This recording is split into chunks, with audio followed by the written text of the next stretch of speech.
Hey guys, Organized Elena, and this video is set up for anyone who has never budgeted before and wants some assistance on how to set it up. I'm going to be sharing with you today the categories that I use to set up my budget and how I structure it and what do I do if I don't have enough money to cover the entire month. So this is my happy planner. I have shown you this in a previous video. I will link it above in case you want the full tour on this planner. But right now I'm about to go to the budget section. In this planner I have budget, I have savings and debt, but I'm going straight to the budget section. And I wanted to show you my February budget. So if you are new to budgeting, you can take these categories and kind of use them as you are able to fit them into your life. These are the categories that work for me and my family. However, they may change for you. I just wanted to share them with you in case you've never budgeted before and wanted kind of a template on how to do this. I follow Dave Ramsey's system, so a lot of these categories are from Dave Ramsey's printout. I will link those printouts below just in case you wanted to print it out and look at the categories for yourself. He has more things on there that may help you as far as your budget is concerned. So starting off with mine, I use these stickers from Erin Condren. They come from this sticker book. This is the designer sticker book, the edition, 3rd edition, and they are monthly stickers. They're very pretty. They're all in foil. I love them. And I just used the February ones. I didn't use all of them. I still have a couple of stickers here. So as the month goes on, I may add some additional stickers to my weekly spreads. But I did use that just to make it decorative. You do not need to use stickers. I just use them because it makes it very pretty and it makes me want to look at the sheet.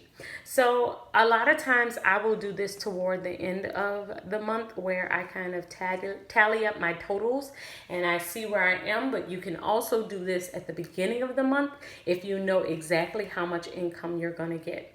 But I start off putting the income at the top. And this would be the total income that I've made for the entire month. Then I would break it up into categories. The very first category that you want to do is your savings and your giving section. Why? Because most of the time, if you don't plan out this section and you don't give and section off money for yourself, then 9 times out of 10, it won't work for the rest of the month. You'll feel like you don't have any money. You'll feel deprived. And usually you will spend money.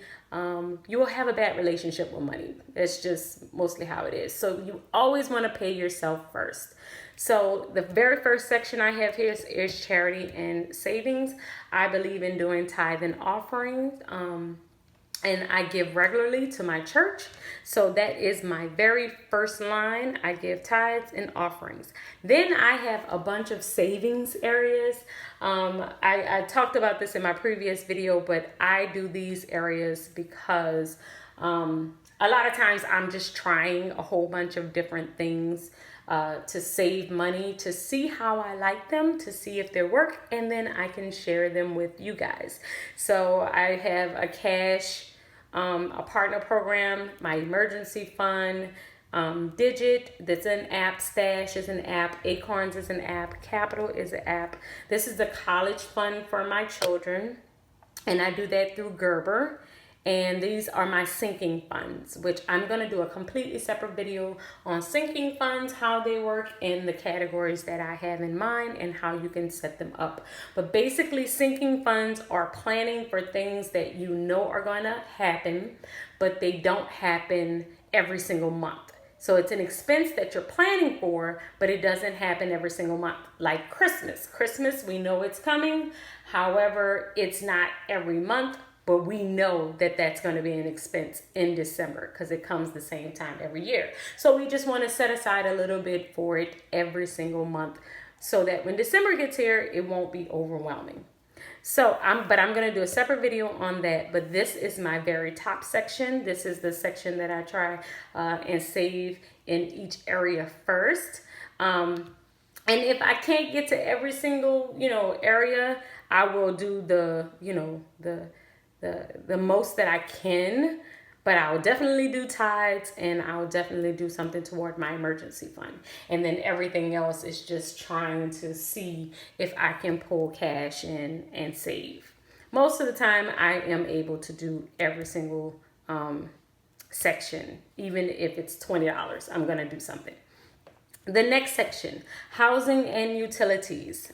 So this is a need. This is something that we absolutely have to have in order to survive. So it is the very next section in my budget. So it's broken down into mortgage, electricity, gas, water, internet, and then I have my food and clothing, which is my next section, and that's groceries, restaurants, adults, the children, and cleaning, any laundry, anything like that. So all of these, this is like would be a necessity section for me. However, like, the laundry, as far as going to the dry cleaners, may not be as pressing as groceries. So it's a little bit further down. And if I need to pull from any category or look at my numbers, those are the areas where I would look at, first, like laundry, stuff like that. The next area is transportation and medical. And this is the gas for the car, any medications that I may need, doctor's bills, dentist bills. So all of these are just different categories that, and just so you know that I may not have a number in each and every line every single time for every month. But that's where my sinking funds come in, because we may not go to the dentist every single month, but we're definitely going to go at least twice a year for cleaning or something like that. So dentist is usually a sinking fund for me. The doctor bill is usually a sinking fund for me. The car repairs, housing repairs, all of those are sinking funds for me. So I will definitely do another video on that. The next section is insurance, and I have life insurance for my husband and myself, and auto insurance. So that's the next pressing section for me. Then, let's see if I can push you guys over so you can see. I have a personal and recreation. This is toward the bottom of my budget because I can pull from this, section probably the most. But this is toiletries. I have hair care. I have tuition here, which I was kind of debating on if that was a necessity or not, but I kept it in a personal section because if need be, it's not an absolute necessity. I could have my children go to another school where they didn't have tuition. However, food is definitely a necessity that we need to live. I have gifts in this section, so that's gifts for anybody that birthday may be coming up. And that's not every month, so that's also a sinking fund for me. Pocket money for my husband, pocket money for myself, and then kids supplies. This is different things that may come up for my children's school.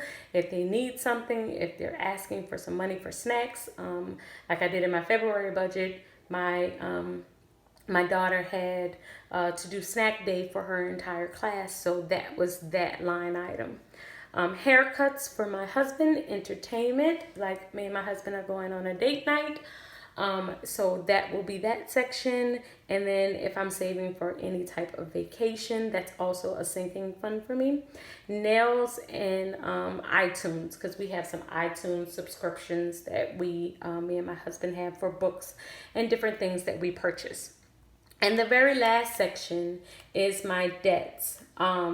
This is a very important section for me because we are currently paying off a lot of our debt. However, it is last because right now it's not like I'm working on saving more than I'm working on my debts, and then I'm gonna flip it once I get to a certain number that I'm comfortable with. So with my debts, I have the car payments, and then 2 credit cards, and then the 2 student loans.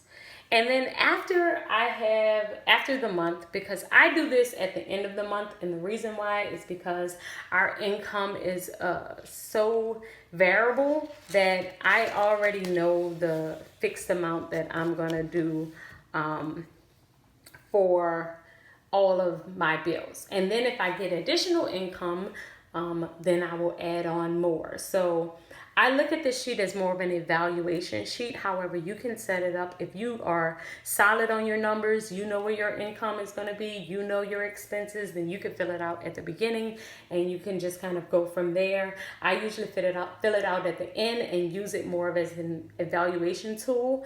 And I use my budget list and the calendar as more of making sure that I've covered everything that I need to cover in my budget. But at the end of this month, I will write down all of the numbers that I have in each category and I will total them.